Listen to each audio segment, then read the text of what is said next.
আসসালামু আলাইকুম, welcome to my channel Jemis cooking. আশা করি আল্লাহর রহমতে সবাই ভালো আছেন।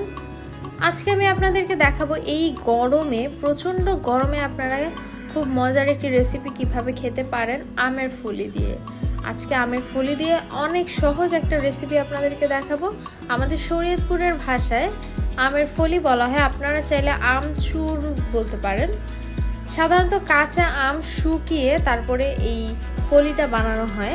কাঁচা আম লম্বা লম্বা করে কেটে তারপরে রোদে শুকিয়ে তারপরে এই আমের ফলিটা বানানো হয়।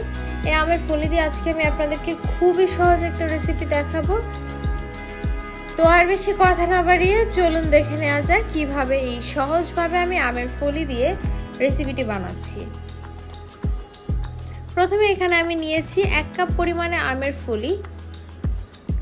আমের ফলিটা দেখতে কিরকম সেটা দেখে বুঝতে পারছেন, এটা কিন্তু রোদে শুকিয়ে একদম মুচমুচে করা হয়েছে।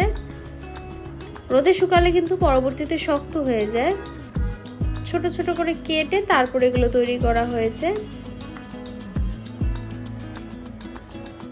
এই প্রচণ্ড গরমে ছোট বড় সকলেই কিন্তু আমের ফলি দিয়ে তৈরি এই টকটক রেসিপিটি পছন্দ করবে। আপনারা অবশ্যই বানানোর চেষ্টা করবেন, আশা করি আপনাদের কাছেও খুবই ভালো লাগবে।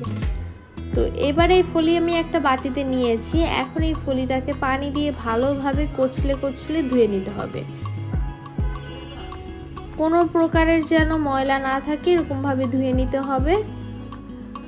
আর দেখতেই পাচ্ছেন ফলি থেকে কিন্তু বেশ খানিকটা ময়লা পানি বের হচ্ছে, তাই 2-3 বার পানি পাল্টে ধুয়ে নিতে হবে।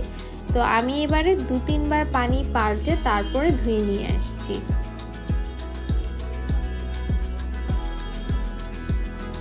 ধুয়ে নেওয়া হয়ে গেলে এর মধ্যে পর্যাপ্ত পরিমাণ পানি দিয়ে ভিজিয়ে রাখতে হবে।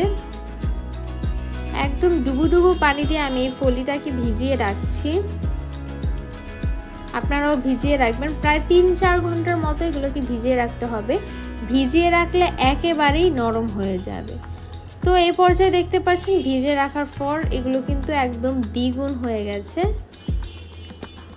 আর ভিজিয়ে রাখার পর কতটা নরম হয়ে গেছে সেটাও দেখে বুঝতে পারছেন। এইরকম নরম হয়ে যাবে প্রায় 3 থেকে 4 ঘন্টা ভিজিয়ে রাখলে। এবারে আমি আবারও 2-3 বার পানি পাল্টে ভালোভাবে ধুয়ে নিচ্ছি। এখন রেসিপিটা তৈরির জন্য আমি প্রথমেই নিয়ে নিচ্ছি 2টা শুকনো মরিচ। এরপর এর মধ্যে আমি দিয়ে দিচ্ছি লবণ। এখানে আমি 1/2 চা চামচের মতো লবণ অ্যাড করেছি। আপনারা টেস্ট করে প্রয়োজন বুঝে কমিয়ে বাড়িয়ে নিতে পারেন। এরপরে দিয়ে দিচ্ছি বিট লবণ। বিট লবণটা এখানে প্রায় 1/4 চা চামচ ব্যবহার করেছি, তবে সবটাই কিন্তু টেস্টের উপর ডিপেন্ড করে। এক একজনের টেস্ট বাডস এক এক রকম থাকে, তাই আপনারা আপনাদের টেস্ট অনুযায়ী লবণটাকে অ্যাডজাস্ট করে নেবেন। লবণ আর মরিচটাকে আমি খুব ভালোভাবে মিক্স করে নিচ্ছি। এবার আমি আমের ফলিগুলোকে দিয়ে দিচ্ছি। আর আমের ফলিগুলো দেওয়ার পর খুব ভালোভাবে কচলে কচলে ভর্তার মতো করে ফেলতে হবে। আর আমের ফলিগুলো যেহেতু কাঁচা আমের, তাই এগুলো কিন্তু খুবই টক হয়। আর টক হওয়ার কারণে এই গরমে এই রেসিপিটা খেতে খুবই মজা লাগে। আপনারা অবশ্যই বাসায় ট্রাই করে দেখবেন, আশা করি আপনাদের কাছেও খুবই ভালো লাগবে। তো একদম ভর্তা ভর্তা করার জন্য আমি সামান্য পানি অ্যাড করছি। এই পানিটা অ্যাড করলে না টেক্সচারটা খুবই ভালো হবে। তো তৈরি করা হয়ে গেছে। আর এটা কিন্তু আমি দেখতেই পাচ্ছেন এখনই খাওয়া শুরু করে দিয়েছি আপনাদের সামনে। আপনারাও কিন্তু অনেক মজা পাবেন, খেয়ে দেখবেন, অবশ্যই ভালো লাগবে। আজকের মতো তাহলে এখানেই বিদায় নিচ্ছি। যারা যারা এখন আমার চ্যানেলটি সাবস্ক্রাইব করেনি তাড়াতাড়ি সাবস্ক্রাইব করে পাশে থাকা বেল বাটনটাতে ক্লিক করে দিন, যাতে আমি কোনো ভিডিও আপলোড করার সাথে সাথে আপনারা নোটিফিকেশন পেয়ে যান।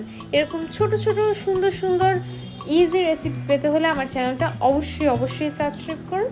আজকের মতো তাহলে এখানেই বিদায় নিচ্ছি। সবাই অনেক ভালো থাকুন, সুস্থ থাকুন। পরবর্তী নতুন ভিডিও আসা পর্যন্ত আল্লাহ হাফেজ।